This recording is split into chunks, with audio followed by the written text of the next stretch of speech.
दोस्तों नमस्कार। Colonel Ajay C Ajay money group first global astro finance digital channel से आपसे मुखातिब होता हूँ। आज 12 मार्च सन 2026।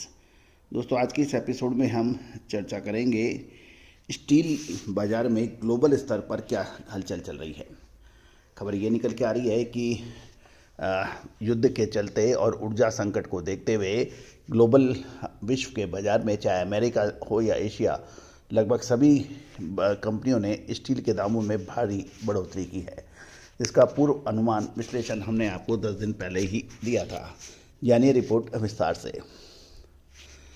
दोस्तों कहा जाता है कि स्टील का व्यापार करना हंसी खेल नहीं है और स्टील का व्यापार वही कर सकता है जिसका दिल लोहे का हो, क्योंकि ये कैश का बाज़ार है और इसमें सटीक विश्लेषण यदि आपको मिल जाता है तो आप ज़बरदस्त मुनाफा कमा सकते हैं, वरना इसमें परेशानियां ही परेशानियां हैं।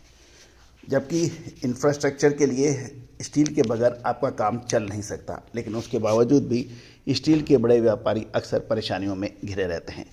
इसका एक ही इलाज है कि स्पॉट मार्केट में कब तेज़ी और मंदी का सटीक विश्लेषण के लिए आप संपर्क कर सकते हैं। जानिए रिपोर्ट विस्तार से। ग्लोबल स्टील इंडस्ट्री में 2026 की पहली कैलेंडर की तिमाही यानी जनवरी टू मार्च के में कीमतों में बढ़ोतरी की एक बड़ी लहर देखी गई है।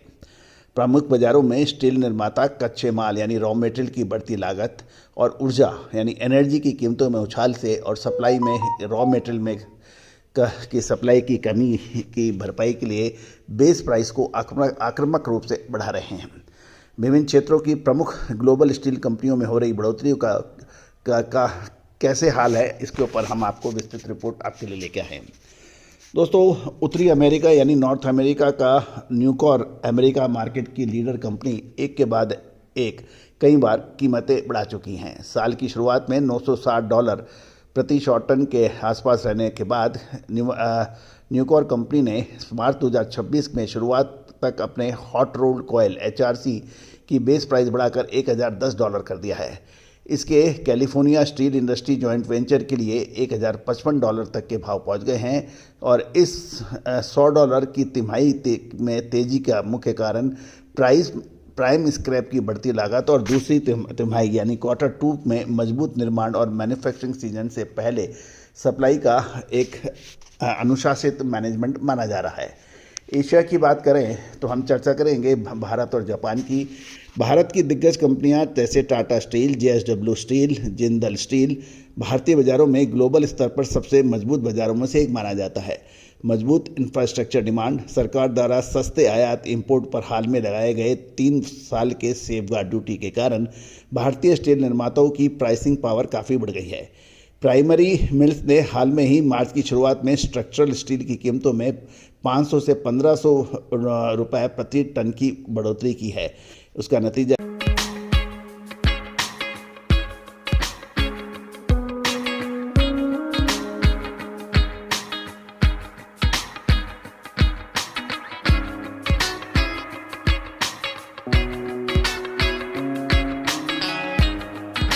ये निकला है कि घरेलू HRC स्पॉट मार्जिन में तेज उछाल आया है, जो पिछली तिमाही की औसत तुलना में मार्च में लगभग 22% का सुधार माना जा रहा है। साथ साथ यदि हम जापान की बात करें तो निप्पॉन स्टील और JFE स्टील के ऊपर हमें नज़र रखनी होगी। जापान में इन दोनों स्टील दिग्गज कंपनियों ने हाल में ही घरेलू स्तर पर बनने वाले शीट स्टील की कीमतों में बढ़ोतरी की घोषणा की है। निप्पॉन स्टील ने अप्रैल 2026 से थिन गेज रोल्ड स्टील के लिए 10,000 येन प्रति टन और यदि डॉलर में देखें तो $63 प्रति टन की वृद्धि की पुष्टि की है, जो साल 2024 के बाद इन प्रोडक्ट्स की सबसे पहली बड़ी बढ़ोतरी मानी जा रही है। निप्पॉन और JFE स्टील जापानी कंपनियों ने के पीछे बढ़ते ऑपरेशनल कॉस्ट, लॉजिस्टिक और कच्चे माल के खर्चों का हवाला दिया है।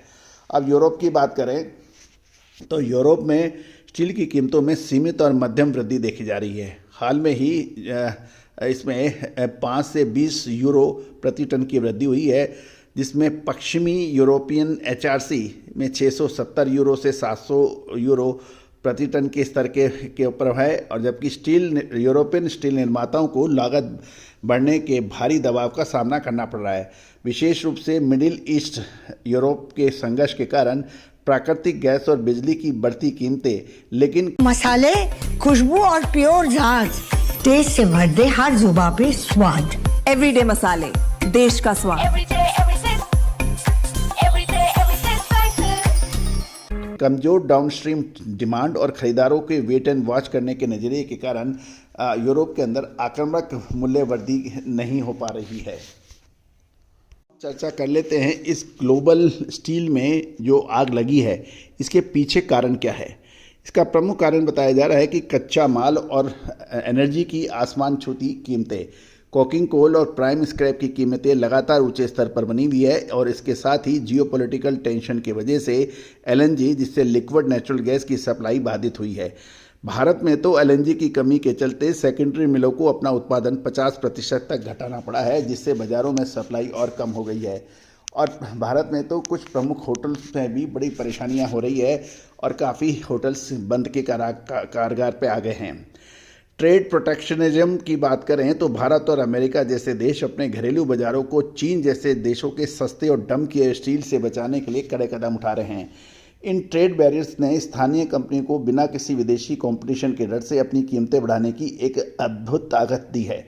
इसी तर्ज पर अब यूरोपियन संघ के उत्पादक भी अपने मार्जिन को बचाने के लिए कड़े सेफगार्ड कोड की मांग कर रहे हैं। गौरतलब है कि कमोडिटी और इक्विटी मार्केट के निवेशकों के लिए स्थिति बेहद अहम है, क्योंकि स्टील कंपनियों के सुधरते मार्जिन प्राइसिंग कवर को देखते हुए आने वाले समय में स्टील सेक्टर के स्टॉक्स के अंदर भी हलचल मिल सकती है। हालांकि कच्चे माल का महंगा होना ग्लोबल जियोपॉलिटिकल टेंशन पर भी हमें नज़र रखनी चाहिए।